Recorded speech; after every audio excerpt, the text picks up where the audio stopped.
भारतातील आघाडीच्या ज्वेलरी आणि गोल्ड रिफायनिंग क्षेत्रातील राजेश एक्सपोर्ट्स कंपनी पुन्हा एकदा चर्चेत आली आहे.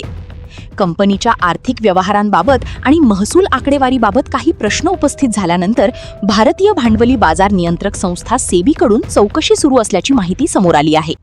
या घडामोडींमुळे गुंतवणूकदारांमध्ये चिंता वाढली असून कंपनीच्या आर्थिक पारदर्शकतेबाबत चर्चा सुरू झाली आहे.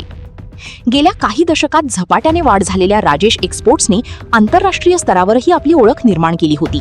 विशेषतः स्वित्झर्लंडमधील मोठ्या गोल्ड रिफायनरी वॉल्कॅम्बीच्या अधिग्रहणानंतर कंपनीचे नाव जागतिक स्तरावर चर्चेत आले होते.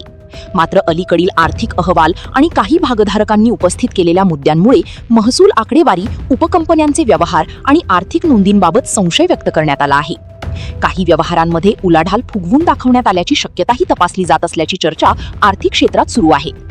या घडामोडींचा परिणाम कंपनीच्या शेअरवरही दिसून आला असून मागील काही वर्षात शेअरच्या किमतीत मोठी घसरण झाली आहे. विविध वित्तीय संस्थांची गुंतवणूक असल्याने सामान्य गुंतवणूकदारांचेही या प्रकरणाकडे लक्ष लागले आहे. दरम्यान कंपनीकडून सर्व आरोपांवर सविस्तर अधिकृत भूमिका अद्याप स्पष्ट करण्यात आलेली नाही.